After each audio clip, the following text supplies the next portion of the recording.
11-12 gram. Keuntungannya bisa hampir 3 digit gitu. Ya sambil belajar-belajar, sambil apa?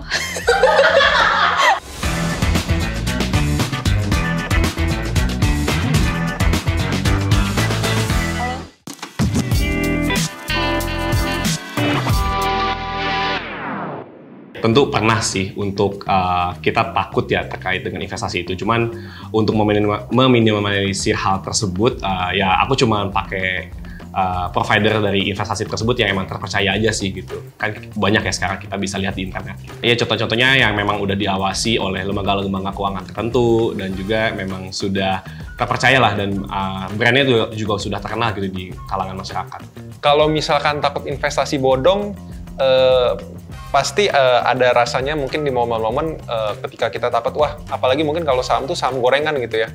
Kalau untuk di kripto aku nggak ragu sama sekali sih, karena kan sebenarnya kripto tuh udah mulai diadaptasi sama negara-negara lain gitu ya.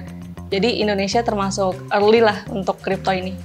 Yang paling takutin mungkin kalau harganya lagi turun kali ya. Khawatirnya kalau misalnya pengeluaran aku lagi banyak di bulan itu, terus somehow yang biasa alokasi sekian gram, jadinya mesti turun nih jadi beberapa gram aja. Paling kayak gitu aja sih, kalau emas ya.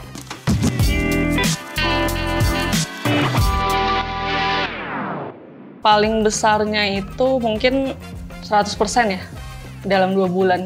Kalau masalah keuntungan mungkin aku tidak sefrekuen itu sebenarnya untuk investasi, cuman ya let's say bisa di atas 10% lah ya. Oke, jadi sebenarnya kalau misalkan investasi saham sebenarnya cukup intens itu sejak sebenarnya 2019 gitu. Dan kalau misalkan ditanya keuntungan paling besar justru pas COVID sebenarnya. Jadi kalau misalkan pas COVID kan harga saham justru pada turun. Nah kebetulan di situ aku justru lagi nggak pegang saham dan banyak pegang cash gitu. Dan kebetulan mungkin banyak orang mikir kalau lagi ada krisis atau masalah, bagusan pegang emas gitu. Aku mikir, wah menarik juga nih pegang emas. Tapi daripada pegang emas, apa kita pegang company, sebuah perusahaan yang bisnisnya di bidang emas. Waktu itu aku melirik Antam gitu, kode sahamnya ANTM gitu. Nah kebetulan di situ waktu 2020 bulan Agustus harganya kurang lebih 700-an rupiah. Nah, mungkin dalam selang 3-5 bulan, harganya dari 700-an rupiah jadi 3.000 rupiah, teman-teman. Jadi hampir naik 3-4 kali lipat. Nah, itu mungkin salah satu keuntungan terbesar gitu. Bahkan keuntungannya bisa hampir 3 digit gitu. Kurang lebih gitu sih. Kira-kira boleh spill nggak berapa gram emas yang udah kamu kumpulin? Aku tuh kan baru awal-awal kerja ya, jadi nggak terlalu banyak sebenarnya. Kurang lebih sekitar 11-12 gram.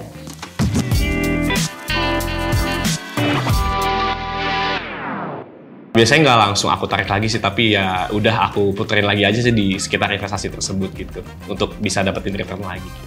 Pas dapat keuntungan dari investasi sih biasanya langsung dibelanjain ke hal-hal yang emang kita suka ya, kayak aku kan suka nonton konser, nah itu biasanya langsung beli tiket konser gitu, terus beli outfit konser.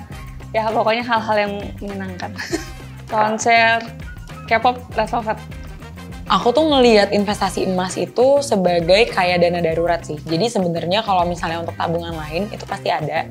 Cuma aku somehow lebih banyak, lebih berat gitu naruhnya tuh di emas. Nah, jadi sebenarnya kalau misalkan dalam berinvestasi yang paling penting itu adalah gimana kita menginvestasikan kembali uang yang kita dapat dari investasi. Nah, karena itu adalah keajaiban dunia ke-8, kata Albert Einstein. Jadi istilahnya gimana misalkan investasi itu kita putar terus tuh menjadi investasi kembali gitu kan. Jadi kebetulan waktu itu keuntungannya memang setengahnya aku investasikan kembali dan setengahnya akhirnya aku gunakan untuk beli mobil pertama aku. Nah, jadi memang aku pikir di Jakarta, kebetulan aku tinggal di Jakarta, kayaknya cukup penting tuh kalau misalkan kita ngajak pacar gitu kan untuk jalan-jalan. Jadi kayaknya penting banget punya mobil pribadi. Jadi aku waktu itu beli mobil sih.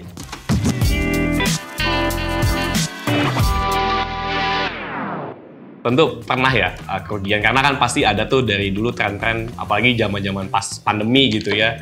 Ada satu saham gitu yang emang di hot demand banget, diomongin sama semua orang, terus kita ikutan beli, ternyata pas kita beli malah ikut turun gitu ya, bisa sampai 20% sampai 30% itu pernah sih gitu. Karena emang harga sahamnya juga bukan saham yang terkenal gitu ya. Sering pasti. Karena marketnya kan nggak bisa ditebak ya gitu. Kerugian paling besar mungkin di pernah 80%.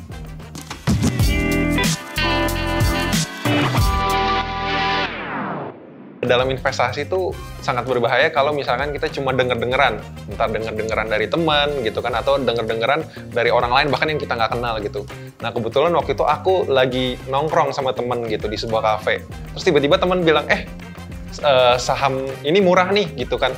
Nah terus aku lihat gitu. Nah kebetulan waktu itu kode sahamnya juga lucu. Jadi kode sahamnya adalah TRAM, TRAM. Namanya persis banget kayak nama aku. Terus aku lihat memang secara grafik, oh iya grafiknya itu turun. Harganya tuh sempat 200-an, sekarang tuh kurang lebih harganya 70-an. Aku mikir, wah bisa nih jadi 200-an lagi. Aku beli.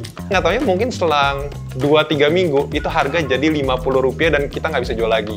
Kebetulan waktu itu aku beli lumayan juga, sekitar 30-an juta. Nah jadi ya sekarang 30-an jutanya ya udah hangus. Penyebab kerugian di investasi itu sebenarnya paling besar faktor dari diri sendiri.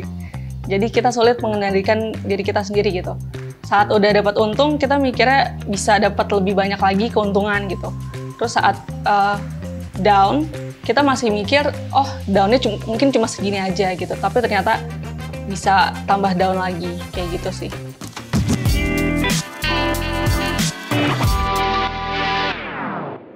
Pas rugi yang saya lakukan adalah menguninstall